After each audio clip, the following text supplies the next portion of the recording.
Assalamualaikum warahmatullahi wabarakatuh. Salam sejahtera untuk kita semua. Semoga kita semua selalu dalam lindungan Allah Subhanahu wa taala. Amin amin ya rabbal alamin. Perkenalkan, nama saya Yayak Pratama. Saya dari kelompok 1 pada mata kuliah Manajemen Risiko. Pada kesempatan ini, saya akan menjelaskan materi pada bab 5 mengenai nilai yang disesuaikan dengan risiko atau disebut juga risk adjusted value. Nah, untuk mempersingkat waktu, langsung aja kita mulai ya. Yang pertama, pendahuluan dulu ya. Sebagai investor, penghindar risiko biasanya akan memberikan nilai lebih rendah pada aset yang risikonya tinggi. Cara yang dilakukan untuk menyesuaikannya dengan menghitung nilai yang telah disesuaikan dengan risiko. Kemudian, ada 4 cara di mana membuat penyesuaian terhadap risiko. Cara yang pertama itu adalah discount cash flow valuation, yang kedua itu discount rate, yang ketiga itu a post valuation adjustment, dan yang keempat itu menyesuaikan risiko dengan observasi pasar. Kemudian, pendekatan arus yang didiskontokan atau disebut juga discounted cash flow approach. Arus kas yang diharapkan bisa terus digunakan di mana investor yang netral terhadap risiko harus menggunakan dan menambah suatu premi risiko pada suku bunga berisiko sampai pada suku bunga di diskonto yang sesuai dengan risiko dan menggunakannya dalam bentuk discounting the cash flow. Dan kemudian the DCF value of an asset. 2 cara menilai aset berisiko. Yang pertama ini bisa memperkirakan nilai suatu aset berisiko dengan discounting the expected cash flow on the asset over its life at risk adjusted discount rate.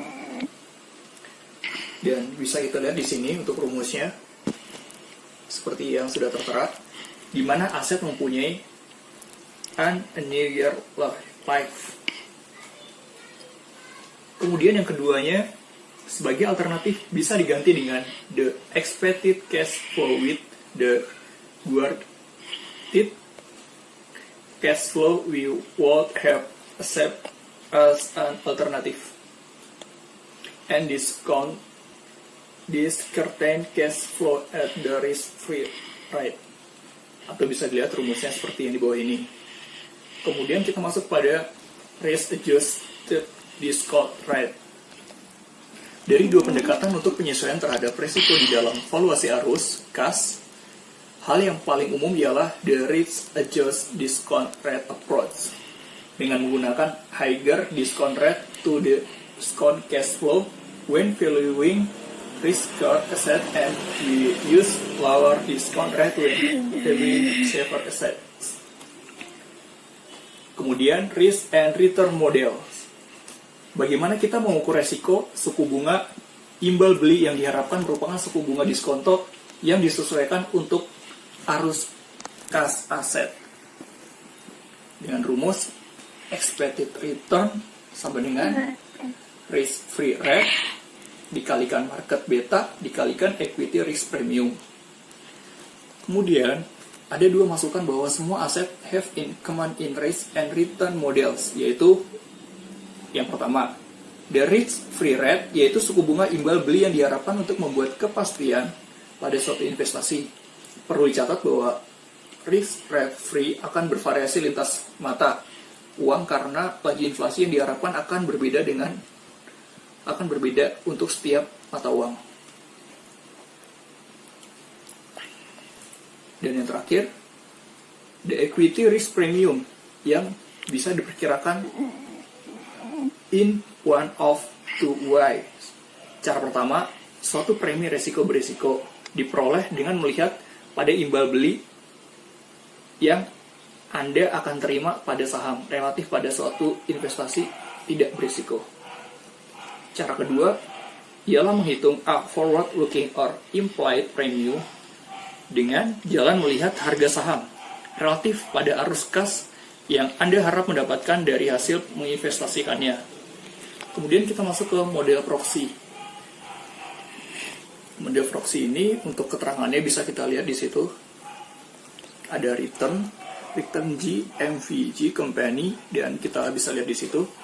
Kemudian memasukkan nilai pasar, suatu nilai pasar perusahaan, dan book to price ratio ke dalam persamaan ini akan menghasilkan imbal hasil yang diharapkan untuk investasi yang bersangkutan yang ada pada gilirannya in return. Suku bunga diskonto seharusnya disesuaikan dengan resiko yang ada, harusnya menggunakannya untuk menilai arus kas perusahaan di dalam tahun-tahun terakhir. Variabel lain telah ditambahkan sebagai model proxy. Kemudian kita masuk pada tingkat bunga diskonto yang tersirat atau implied discount rate. Untuk aset yang diperdagangkan di pasar, kita bisa menggunakan perdagangan ketiga untuk memperkirakan suku bunga diskonto. Untuk membuat perkiraan suku bunga diskonto dari aset, bisa dimundurkan suku bunga diskonto yang disesuaikan dengan harga pasar. Nah, untuk slide selanjutnya akan dilanjutkan oleh teman saya. Mungkin itu saja yang dapat saya sampaikan. Sekian dari saya. Billahi taufiq wal hidayah. Wassalamualaikum warahmatullahi wabarakatuh. Assalamualaikum warahmatullahi wabarakatuh. Perkenalkan, nama saya Hanif Aulia Abdurrahman. Di sini saya akan membahas bab 5. Meskipun tingkat suku bunga diskonto yang tersirat menggeser kebutuhan tentang risk and return model dan mempunyai kekurangan kritis dan pencegahannya secara umum, yaitu 1. Tingkat bunga diskonto yang tersirat memerlukan bahwa investasi perdagangan dan mempunyai harga pasar. 2. Aset mempunyai suatu harga pasar, pendekatan menganggap pasar itu benar. Selanjutnya adalah general issue. Pengguna the risk adjustment atau adjusted discount rate di dalam menghitung nilai terbesar yang keduanya business valuation and capital budgeting. Dan ada satu isu yang belum terpecahkan, yaitu single period models and multi-period project. Kedua, composite discount rate versus item dan specific discount rate. Ketiga, negatif versus positif cash flow. Selanjutnya adalah certainty equivalent cash flow. Kebanyakan analisis menyesuaikan suku bunga diskonto untuk risiko.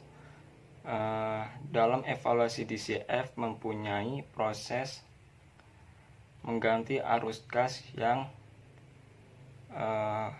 diharapkan tidak pasti dengan arus kas yang pasti menggunakan a risk adjustment process akin to the one used to adjust discount rate. Selanjutnya adalah misunderstanding risk adjustment. Analisis mempertimbangkan arus kas dari suatu alat di bawah sebagai skenario sampai menimbulkan bencana, memberikan nilai probabilitas, menghitung dan mempertimbangkan nilai harapan dari arus kas dan tidak disesuaikan dengan risiko. Selanjutnya adalah utility models. Bernoulli Revise. Fungsi utilitas untuk kekayaan perorangan atau per individu dalam praktiknya. Pendekatan ini mempunyai dua persoalan masalah, yaitu menyebutnya secara khusus suatu fungsi utilitas untuk individu atau analisis sukar. Kedua, mampu menyebutnya secara khusus fungsi utilitas pendekatan akan suatu yang digelar semua skenario yang bisa terbuka untuk suatu aset setiap periode. Selanjutnya adalah risk and return model.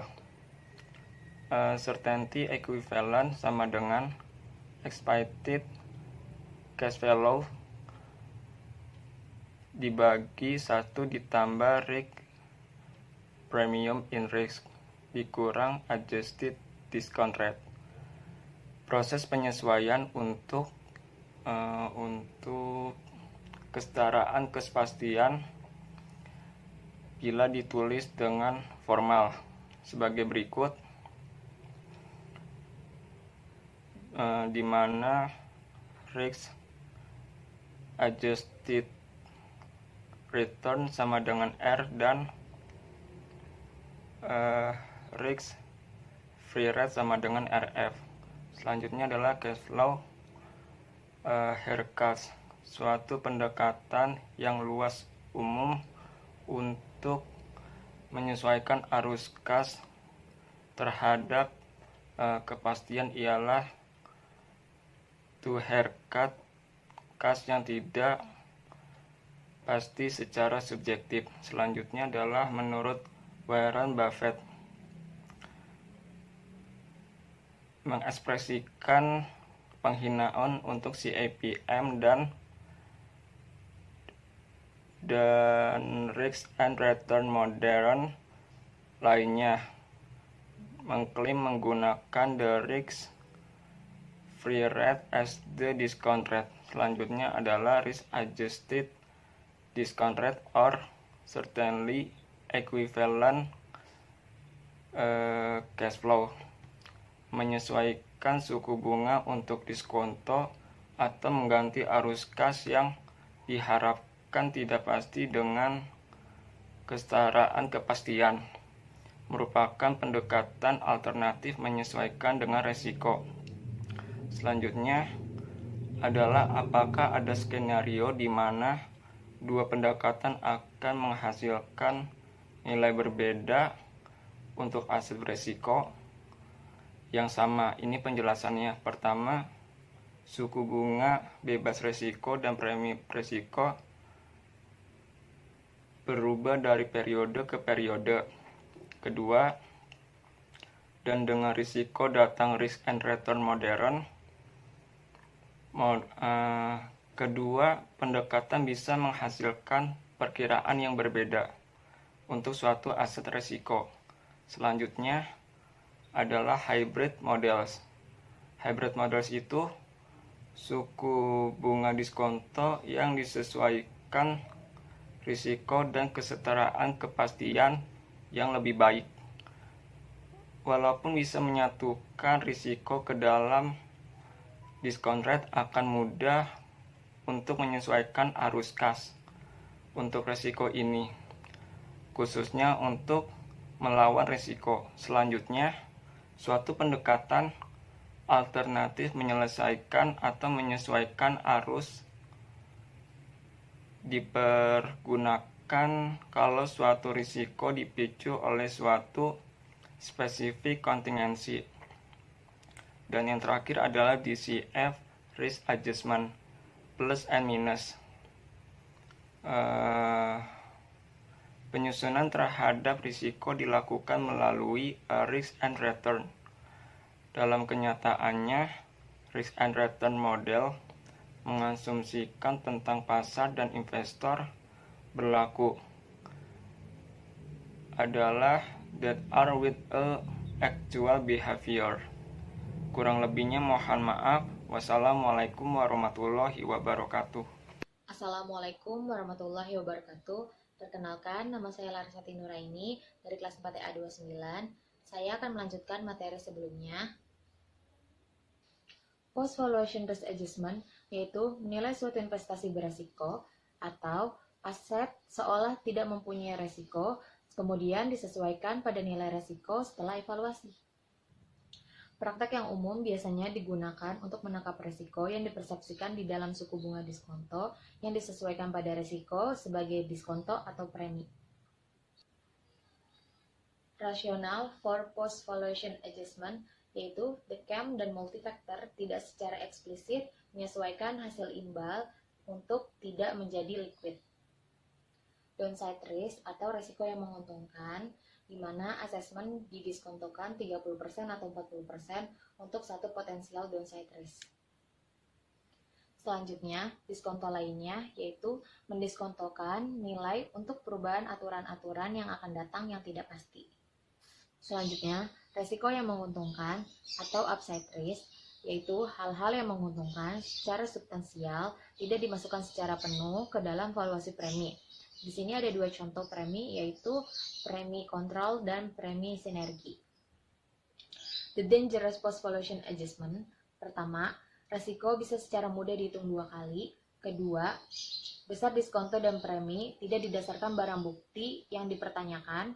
Ketiga, penyesuaian nilai perkiraan dengan premi dan diskonto. Pendekatan valuasi relatif yaitu nilai kebanyakan aset dilihat dari the market price similar on comparable asset. Dasar untuk pendekatan yaitu nilai suatu aset yang diturunkan dari penentu aset yang bisa diperbandingkan, dibekukan dengan menggunakan variabel biasa dengan membagi harga atau nilai pasar dengan suatu ukuran yang tertentu. Penyesuaian terhadap resiko yaitu resiko yang relatif masih elementer membutuhkan asumsi yang kuat untuk mendapatkan pembenaran. Pertama, perbandingan sektor. Kedua, market capitalism or size. Ketiga, perbandingan berdasarkan rasio. Keempat, pengontrolan secara statik. DCF versus relative valuation, yaitu keuntungan dapat cepat dihamburkan, kemudian ada perbedaan di akhir di dalam valuasi relatif, dan lebih bergantung kepada kebenaran pasar.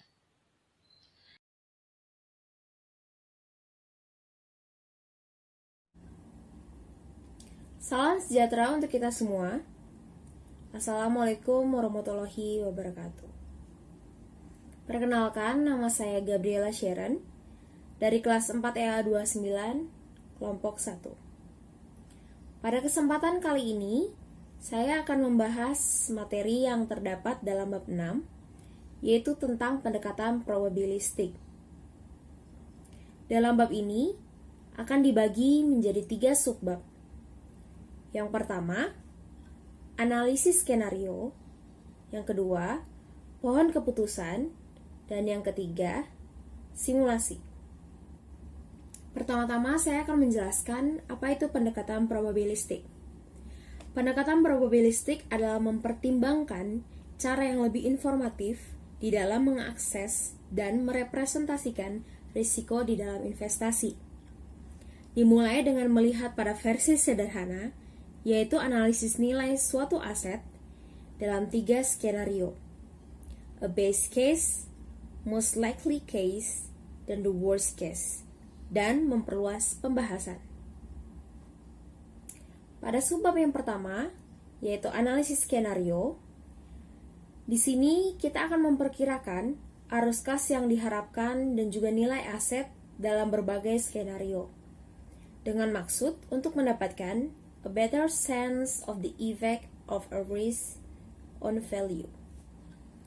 Di dalam bagian ini, terbagi menjadi 2, yaitu best case atau worst case. Dengan aset yang beresiko, arus kas yang sebenarnya akan sangat berbeda dari nilai harapan atau ekspektasi. Pada keadaan minimum, kita bisa memperkirakan arus kas kalau sesuatunya bekerja secara sempurna.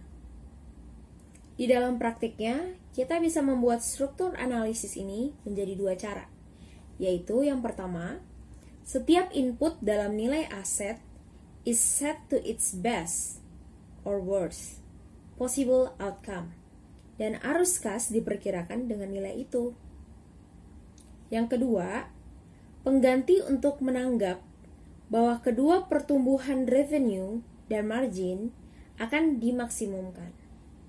Kita akan memilih bahwa kombinasi pertumbuhan dan margin yang visible akan menghasilkan hasil paling baik. Nah, seberapa bergunakah a base case or worst case analysis?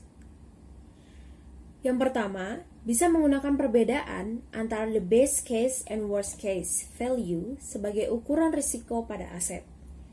Kisaran dalam nilai atau scale to size harus lebih besar untuk investasi yang lebih beresiko. Yang kedua, Perusahaan yang memerhatikan tentang pengaruh kelimpahan atau spillover yang potensial pada operasi suatu investasi mereka yang menjadi jelek mungkin bisa mengukur pengaruh dengan jelas melihat the worst case outcome. Berikutnya, masih di dalam analisis skenario, kita akan membahas tentang multiple skenario analysis. Analisis skenario tidak harus dibatasi pada the best and worst case saja. Di dalam bentuk yang lebih umum, nilai suatu aset beresiko bisa dihitung dalam beberapa skenario. Berdasarkan asumsi yang berbeda-beda tentang keduanya, yaitu ekonomi makro dan asset specific variables. Selanjutnya, kita akan mengetahui apa saja langkah-langkah dalam analisis skenario. Yang pertama, penentuan faktor-faktor yang mana suatu skenario akan dibangun di sekitar faktor-faktor tersebut. Yang kedua, penentuan banyaknya skenario dianalisis untuk setiap faktor. Ketiga, membuat perkiraan atau estimasi aset arus kas dalam setiap skenario berfokus hanya pada 2 atau 3 faktor kritis dan menyusun atau membentuk relatively few scenarios for each factor.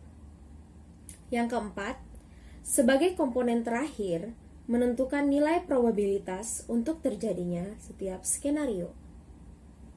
Selanjutnya, kita akan mempelajari tentang use in decision making. Informasi paling berguna dari suatu analisis skenario ialah kisaran nilai lintas skenario yang berbeda yang menyediakan a snapshot of the riskiness of the asset. Aset yang lebih beresiko akan mempunyai nilai lebih bervariasi lintas skenario. Analisis skenario akan berguna dalam menentukan input dalam suatu analisis yang mempunyai pengaruh terbesar pada nilai. Analisis skenario mempunyai satu manfaat final. Kalau tidak terjadi apa-apa, proses berpikir melalui skenario merupakan latihan yang baik di dalam menguji bagaimana kompetisi atau persaingan akan bereaksi dalam lingkungan makroekonomi yang berbeda dan apa yang bisa dikerjakan untuk meminimumkan pengaruh downside risk dan memaksimumkan pengaruh potensial upside pada suatu nilai aset yang beresiko. Masih dalam analisis skenario, sekarang kita akan belajar tentang analisis skenario ganda atau multiple scenarios analysis, yaitu menyediakan banyak informasi daripada a base case or worst case analysis dengan menyediakan nilai aset dalam setiap skenario secara spesifik. Walaupun begitu, skenario ganda mempunyai kelemahan-kelemahan sebagai masalah atau problem, yaitu yang pertama, garbage in, garbage out. Yang kedua, continuous risk. Yang ketiga, double counting of risk. Kita akan memasuki pada subbab yang kedua, yaitu tentang pohon keputusan atau decision tree. Di dalam proyek dan aset, resiko tidak hanya diskrit, tetapi sekuental. Dengan perkataan lain, untuk suatu aset yang mempunyai nilai, aset tersebut harus lulus melalui suatu seri ujian, dengan kegagalan pada setiap titik untuk menerjemahkan secara potensial ke dalam suatu nilai yang hilang secara lengkap. Apa saja langkah dalam analisis pohon keputusan? Langkah pertama di dalam pemahaman pohon keputusan ialah membedakan antara simpul akar atau root nodes, simpul keputusan atau decision nodes, simpul kejadian atau event nodes, dan simpul akhir end nodes. Kita akan bahas satu persatu. Yang pertama, simpul akar menunjukkan dimulainya pohon keputusan, di mana pengambil keputusan bisa dihadapkan dengan pilihan keputusan atau suatu hasil yang tak pasti.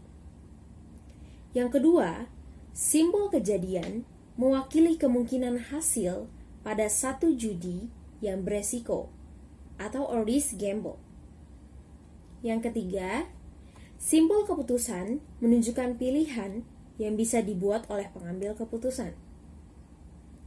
Yang keempat, simpul akhir menunjukkan hasil dari hasil beresiko sebelumnya dan keputusan dibuat dalam respons. Nah, selanjutnya kita akan mengetahui tentang elemen-elemen kunci dalam pohon keputusan.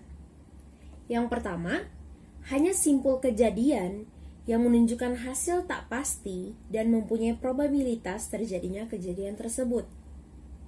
Yang kedua, simpul keputusan menunjukkan pilihan. Selanjutnya, ada langkah-langkah mengembangkan suatu pohon keputusan yang terbagi menjadi 5 bagian. Yang pertama, bagi analisis ke dalam tahap-tahap resiko. Yang kedua, perkiraan probabilitas hasil dalam setiap tahapan. Yang ketiga, mendefinisikan titik keputusan. Yang keempat, hitung arus kas atau nilai pada simpul akhir atau end node. Yang kelima, fold back the tree. Dari semua langkah-langkah dan elemen-elemen yang ada, maka akan muncul atau timbul 2 hasil dari pohon keputusan. Yang pertama, nilai harapan sekarang meliputi seluruh pohon keputusan. Nilai harapan menyatukan upside and downside risk secara potensial dan tindakan-tindakan yang harus diambil di dalam menjawab risiko ini.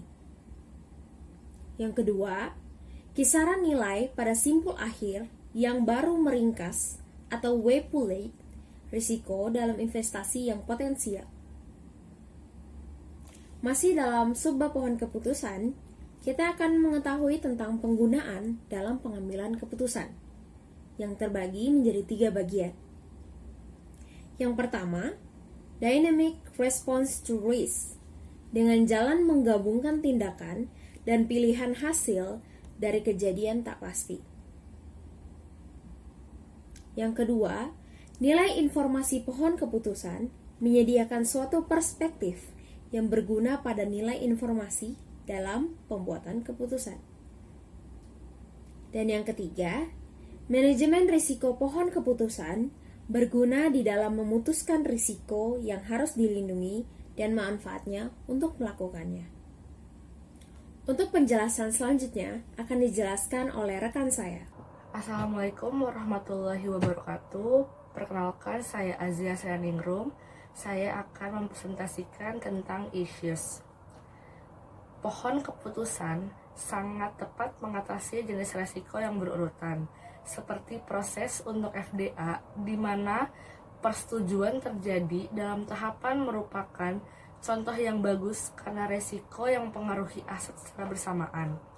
Berdasarkan asumsi ini, integritas dari proses dan nilai yang diharapkan akan cepat pecah jika manajer melupakan uji pasar yang gagal. Selanjutnya ada Risk Adjusted Value and Decision Tree. Analis percaya bahwa pohon keputusan kemungkinan hasil bagus dan jelek sudah merupakan risk adjusted, sudah disesuaikan terhadap resiko. Kenyataannya, mereka harus mengklaim bahwa tingkat diskonto yang benar dengan menggunakan estimating present value dalam pohon keputusan merupakan the risk-free rate. Mereka berargumentasi akan menjadi double counting the risks. Selanjutnya yaitu expected values are not risk adjusted. Probabilitas nilai harapan yang diperoleh bukan dari nilai yang disesuaikan terhadap resiko, tetapi untuk menggunakan the risk-free rate. Ialah bahwa resiko yang tertanam dalam hasil tak pasti akan diversifikasikan. Selanjutnya ada double counting of risks. Tidak melakukan perhitungan 2 kali untuk resiko dalam keputusan dengan menggunakan risk adjusted discount rate yang ditentukan dengan harga yang tinggi untuk mencerminkan kemungkinan kegagalan pada tahap awal. Selanjutnya itu ada the right discount rate. Pohon keputusan bukan alternatif untuk risk adjusted valuation. Sebagai penggantinya, keputusan bisa dipandang sebagai cara penyesuaian yang berbeda untuk resiko yang diskrit, yang mungkin sukar untuk dibawa ke dalam arus kas yang diharapkan, atau tingkat bunga diskonto yang disesuaikan terhadap resiko. Selanjutnya ada simulasi. Simulasi memberikan suatu cara menguji konsekuensi dari resiko kontinu. Sebagian besar resiko yang dihadapi dunia nyata dapat menghasilkan banyak hasil karena suatu simulasi akan memberikan suatu gambaran yang lebih penuh dari resiko dalam suatu aset atau investasi. Selanjutnya itu ada langkah-langkah dalam simulasi, yaitu yang pertama tentukan probabilitas variables. Lalu yang kedua itu ada define probability distribution for these variables. Yang ketiga itu ada check for correlation across variable. Lalu yang keempat ada run the simulation. Lalu selanjutnya ada use in decision making. Yang pertama itu ada it's always better input estimation. Dalam suatu simulasi yang ideal, analis akan menguji kedua data historis dan cross-sectional pada setiap variabel sebagai input sebelum membuat suatu pertimbangan pada distribusi untuk dipergunakan dan parameter dari distribusi. Yang B itu ada it yields are a distribution for expected value rather than a point estimate. Resiko mengalami perhitungan yang double dalam simulasi dan untuk keputusan didasarkan pada jenis resiko yang salah. Selanjutnya ada simulation with constraint. Menggunakan simulasi sebagai alat dalam analis resiko, kita harus mengenalkan suatu pembatasan. Kalau dilanggar menyebabkan biaya yang sangat besar bagi perusahaan dan bahkan menyebabkan kematian. Selanjutnya ada book value constraint. Nilai buku ekuitas ialah suatu konsep akunting yang abstrak untuk dirinya sendiri, seperti perusahaan Microsoft dan Google berdagang pada hanya pasar yang beberapa kali nilai buku mereka. Selanjutnya ada dua jenis pembatasan pada nilai buku dari ekuitas yang mungkin memanggil untuk pemberian rambu-rambu pada resiko. Yang pertama itu ada regulatory capital restriction. Perusahaan yang melanggar pembatasan modal ini bisa diambil alih oleh regulatory authorities. Dengan investor ekuitas kehilangan semuanya kalau hal ini terjadi. B. Nilai buku ekuitas negatif. Di beberapa negara, nilai buku ekuitas negatif dapat menimbulkan biaya yang substansial bagi para perusahaan dan para investornya. Selanjutnya ada earning and cash flow constraint. Bisa ditentukan baik secara internal maupun eksternal. Di beberapa perusahaan, manajer boleh menentukan atau memutuskan konsekuensi kerugian termasuk kehilangan pekerjaan. Selanjutnya ada market value constraint. Simulasi memungkinkan kita tidak hanya untuk mengkuantitatifkan probabilitas keadaan yang sukar, tetapi juga membangun atau membentuk biaya untuk biaya kebangkrutan yang tidak langsung ke dalam valuasi. Kenyataannya, kita bisa secara eksplisit membuat model pengaruh distress pada arus kas yang diharapkan dan suku bunga diskonto.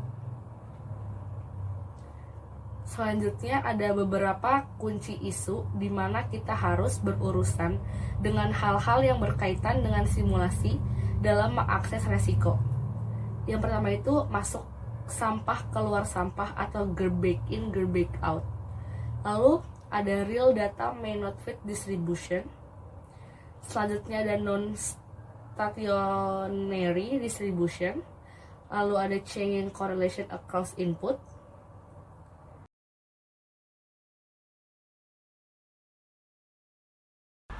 Assalamualaikum warahmatullahi wabarakatuh. Kepada yang terhormat Ibu Ririn Yulianti, perkenalkan nama saya Mas Kurya Legista Arianti. Pada saat ini saya akan mempresentasikan materi bab 7 mengenai VAR. Pertama-tama saya akan membahas mengenai apa itu VAR. Nah, sebelumnya seringkali para investor mengajukan pertanyaan tentang seberapa besar kerugian yang bisa saya alami dalam investasi ini.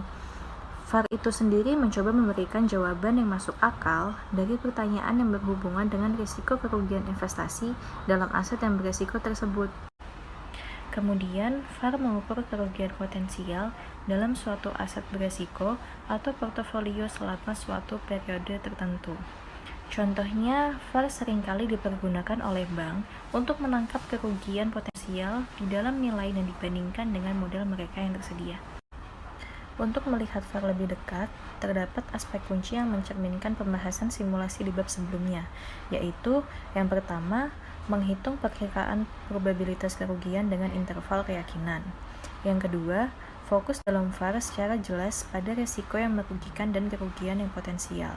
Yang ketiga, VAR mempunyai 3 elemen khusus, yaitu menyebutkan secara khusus kerugian dalam nilai, kemudian suatu periode yang tetap untuk risiko, dan interval keyakinan. Yang keempat, VAR tidak bisa didefinisikan secara luas atau sempit dalam konteks tertentu. Selanjutnya, kita akan membahas mengenai sejarah singkat VAR. Matematika yang mendasari VAR sebagian besar dikembangkan dalam konteks teori portofolio oleh Harry Markowitz dan yang lainnya, yang fokus pada risiko dan pengaruh pergerakan bersama dalam risiko-risiko ini yang merupakan pusat cara VAR dihitung. Pembahasan selanjutnya mengenai faktor-faktor internal dan eksternal dalam VAR. Risiko dan kegiatan operasional yang dapat dijumpai dalam suatu organisasi bisa tergolong ke dalam faktor internal dan eksternal. Kemudian di dalam VAR ini, yang termasuk faktor eksternal adalah risiko keuangan dan risiko strategi. Dan yang termasuk ke dalam faktor internal adalah moral hazard dan risiko operasi.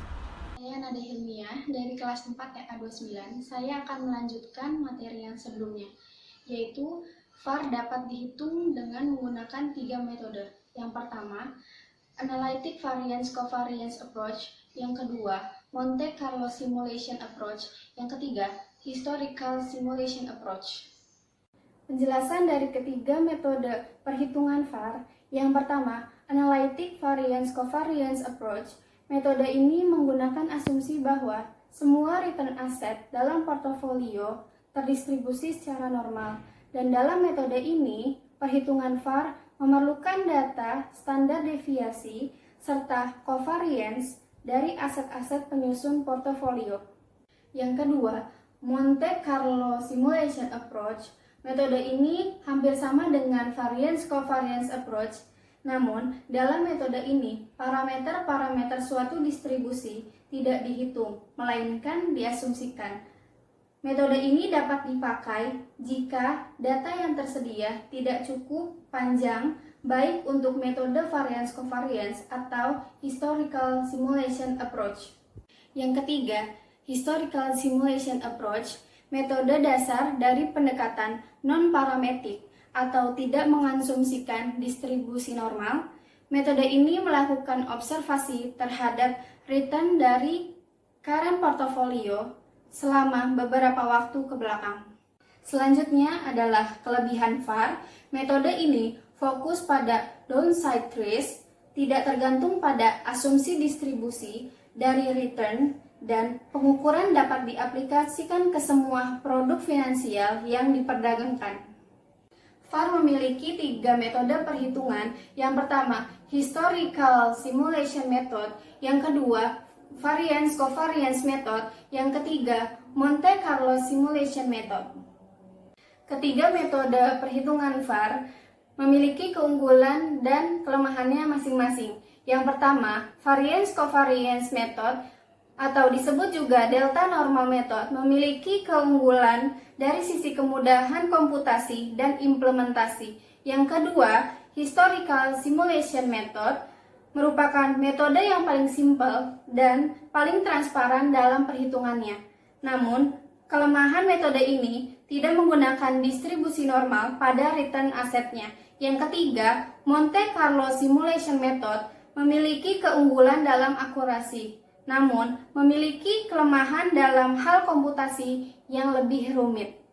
Sumbangan, The Risk Matrix, penilaian, assessment. Kekuatan pendekatan varian Coverland ialah bahwa komen VAR mudah untuk menghitungnya setelah kita membuat asumsi tentang distribusi, imbal hasil, dan input the means, variance, and covariance of returns. Simulasi historis atau historical simulation mewakili cara memperkirakan VAR yang paling sederhana untuk banyaknya portofolio. Di dalam pendekatan ini, VAR untuk suatu portofolio diperkirakan dengan menciptakan suatu hypothetical time of series of returns of that portfolio, diperoleh dengan menjalankan portofolio melalui data historis dan menghitung perubahan yang mungkin terjadi dalam setiap periode. Sama saja dengan historical simulation approach, metode dasar dari pendekatan non-parametric atau tidak mengasumsikan distribusi normal, dan metode ini melakukan observasi terhadap return dari current portfolio selama beberapa waktu ke belakang. Assalamualaikum warahmatullahi wabarakatuh. Saya Septiana selanjutnya menjelaskan tentang real option. Pendekatan telah diuraikan dalam 3 bab sebelumnya untuk mengevaluasi dampak atau pengaruh resiko. Untuk sebagian besar telah berfokus pada resiko yang merugikan, the downside risk, atau pengaruh negatif saja. Semua berfokus pada resiko yang merugikan dan tidak menangkap komponen peluang yang memperhatikan resiko yang menguntungkan. Pendekatan real option adalah satu-satunya yang memberikan keunggulan terhadap resiko yang berpotensi untuk menghasilkan keuntungan.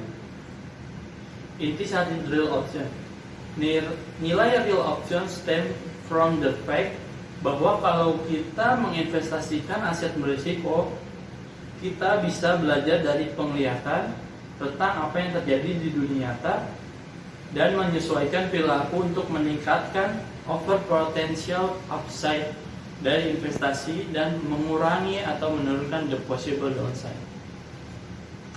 Dalam hubungannya dengan investasi berisiko, kita bisa mengambil 3 tindakan potensial yang didasarkan pada pengetahuan yang diperbarui, yaitu yang pertama, membangun on good fortune untuk meningkatkan on possible profit.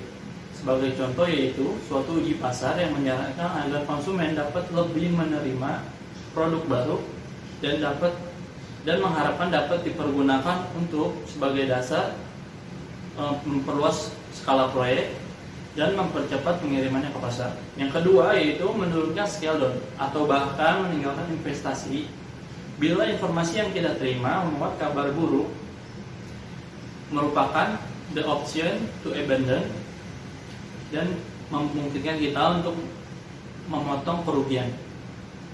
Yang terakhir yaitu bertahan atau to hold off, membuat investasi lebih lanjut.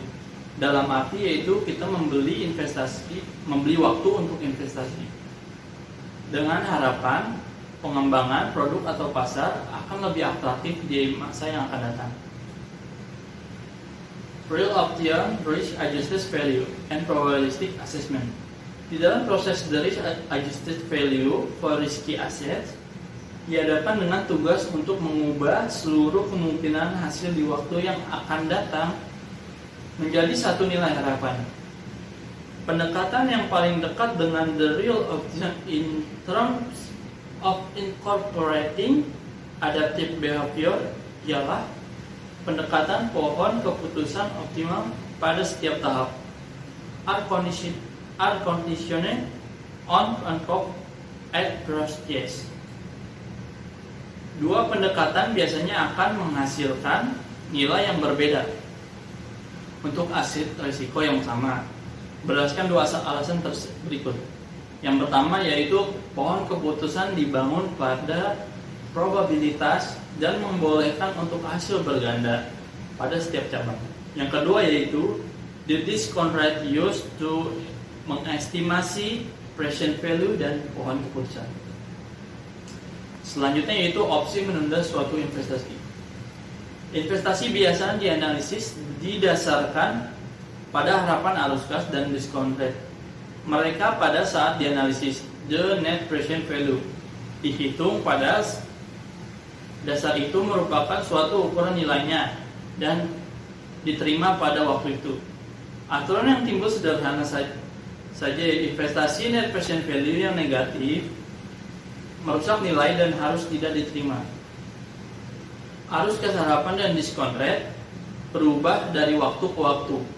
Demikian juga the net present value, jadi suatu proyek yang mempunyai net present value yang negatif sekarang mungkin mempunyai net present value yang positif di waktu yang akan datang. Yang selanjutnya itu basic setup. Suatu proyek memerlukan suatu initial upfront dianggap sebagai X, dan the present value dari arus kas yang diharapkan yaitu NPV sama dengan V dikali X. Kalau V lebih besar dari X, ambil proyek atau proyek mempunyai net present value yang positif. Apabila V lebih kecil dari X, proyek dan jangan diambil proyek mempunyai net present value yang negatif. Kalau perusahaan tidak berinvestasi dalam proyek, tidak akan mendatangkan atau menghasilkan arus kas. The option to expand. Untuk menguji opsi ini, anggap bahwa the present value di arus kas yang diharapkan dari memasuki pasar yang baru atau mengambil suatu proyek bernilai V dan jumlah investasi yang diperlukan untuk memasuki pasar atau mengambil proyek sebesar X. Selanjutnya, anggap bahwa perusahaan mempunyai a fixed time horizon. Pada akhir waktu tersebut, perusahaan harus membuat keputusan final pada apakah mengambil manfaat dari kesempatan ini.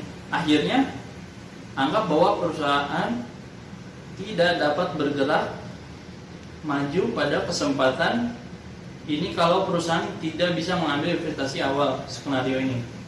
Impress the option payoff. Selamat pagi, siang, sore, ataupun malam. Perkenalkan, nama saya Dani dari kelas 4 EA29. Di sini saya akan mempresentasikan mengenai materi lanjutan dari bab 8. Langsung saja, untuk materi pertama, kita ada opsi menunda suatu investasi, the option to delay on investment, di mana investasi biasanya dianalisis berdasarkan pada harapan arus kas dan diskon rate. Recap, pada saat dianalisis, the net present value dihitung pada dasar itu, merupakan suatu ukuran nilainya dan acceptability pada waktu itu. Aturan yang timbul sederhana saja, investasi net present value yang negatif merusak nilai dan harus tidak diterima. Arus kas harapan dan diskon rate berubah dari waktu ke waktu. Demikian juga the net present value. Jadi suatu proyek yang mempunyai net present value yang negatif sekarang mungkin mempunyai net present value yang positif pada waktu yang akan datang. Yang kedua ada basic setup, yang merupakan suatu proyek yang memerlukan suatu initial upfront of X dan the present value dari arus kas yang diharapkan, dihitung NPV sama dengan V min X. Kalau misalkan V lebih besar dari X, ambil proyeknya karena proyek itu mempunyai net present value yang positif. Kalau V lebih kecil daripada X, proyek jangan diambil karena proyek mempunyai net present value yang negatif. Kalau perusahaan tidak berinvestasi dalam proyek, tidak akan mendatangkan atau menghasilkan tambahan untuk arus kasnya. Lalu selanjutnya ada the option to expand. Untuk menguji opsi ini, anggap bahwa the present value dari arus kas yang diharapkan dari memasuki pasar yang baru atau mengambil suatu proyek yang bernilai V dan jumlah investasi yang diperlukan untuk memasuki pasar atau mengambil proyek sebesar X.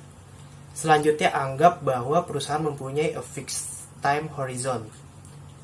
Pada akhir waktu tersebut, perusahaan harus membuat keputusan final apakah mengambil manfaat dari kesempatan ini. Akhirnya, anggap bahwa perusahaan tidak dapat bergerak maju pada kesempatan ini. Kalau perusahaan tidak bisa mengambil investasi awal, skenario ini implies the option payoff. Lalu selanjutnya ada pertimbangan strategis atau strategic consideration. Di banyak akuisisi atau investasi, perusahaan yang memperoleh acquiring firm percaya bahwa transaksi akan memberikan keunggulan bersaing di waktu yang akan datang. Lalu di sini ada keunggulan bersaing atau competitive advantage secara keseluruhan. Itu ada 3. Yang pertama, entry into a growing or large market. Yang kedua ada technological expertise. Yang ketiga ada brand name. Entry into a growing or large market itu merupakan suatu investasi atau akuisisi yang mungkin memperbolehkan perusahaan memasuki pasar yang sangat luas lebih cepat dari yang seharusnya. Yang kedua ada technological expertise. Di dalam beberapa kasus, akuisisi dimotivasi oleh keinginan memperoleh teknologi eksklusif yang memungkinkan orang yang memperoleh akuisisi memperluas baik pasar yang sudah ada maupun masuk ke suatu pasar yang baru. Lalu ada brand name. Perusahaan percaya bahwa nama merek ini bisa digunakan untuk perluasan atau ekspansi ke dalam pasar yang baru di waktu yang akan datang. Lalu selanjutnya ada multi-stake project or investment. Proyek yang baku dapat diatur lagi sebagai suatu seri opsi untuk memperluas dengan setiap opsi tergantung pada opsi sebelumnya. Ada 2 proposisi yang mengikuti. Yang pertama itu ada beberapa proyek yang tidak terlihat bagus pada suatu bisnis investasi yang penuh mungkin bisa menciptakan nilai kalau perusahaan bisa berinvestasi dalam tahapan. Yang kedua itu ada beberapa proyek bisa berinvestasi dalam tahapan pada suatu bisnis investasi yang pernah mungkin bisa menjadi lebih menarik kalau bisa diambil dalam tahapan. Lalu di sini ada beberapa implikasi muncul atau timbul dari pandangan pilihan ini antara multi-stake and one-time investment in an option framework. Proyek di mana perolehan akan paling tinggi dari pembuatan investasi in multi-stage. Yang pertama itu ada project that have significant barrier to entry from competitors entering the market, atau proyek yang memiliki hambatan signifikan dari pesaing yang memasuki pasar. Yang kedua ada project characterized by significant uncertainty about the size of the market and the eventual success of the project, di mana proyek dicirikan oleh ketidakpastian signifikan tentang ukuran pasar dan keberhasilan akhirnya suatu proyek. Lalu yang ketiga itu ada project that need a substantial investment in infrastructure, large fixed cost and high operating leverage, di mana proyek yang membutuhkan investasi besar dalam infrastruktur, biaya tetap yang besar, dan leverage operasi yang tinggi. Lalu selanjutnya itu ada financial flexibility. Dengan melihat fleksibilitas keuangan sebagai suatu opsi, menghasilkan valuable insight on when financial flexibility is most valuable dengan menggunakan kerangka kerja yang sudah dikembangkan sebelumnya. Lalu ada the option to abandon an investment, di mana opsi terakhir yang kita pertimbangkan di sini ialah opsi untuk meninggalkan suatu proyek ketika arus kasnya tidak memiliki sifat-sifat yang dikehendaki atau measure up harapan. Salah satu cara untuk merefleksikan nilai ini ialah melalui pohon keputusan. Pohon keputusan mempunyai aplikasibilitas yang terbatas dalam analisis investasi di dunia nyata. Kelihatannya hanya beberapa berlaku pada proyek yang bertahap-tahap dan memerlukan input berupa probabilitas pada setiap tahapan dari proyek. Lalu selanjutnya ada real option dalam kerangka kerja manajemen risiko. Dengan perspektif yang berbeda pada risiko yang dibawa ke dalam gambar oleh real option, hal ini bisa memanfaatkan pendekatan ini ke dalam suatu set alat penilaian risiko yang lebih luas dan peranan yang bisa dimanfaatkan dalam manajemen risiko. Kerangka kerja real option memungkinkan kita untuk membawa analisis keuangan yang keras dan mengkaitkannya dengan penciptaan nilai dan maksimisasi. Demikian presentasi yang bisa saya sampaikan. Selebihnya mohon maaf bila saya ada kesalahan dalam menyampaikan materi di bab 8 ini. Terima kasih.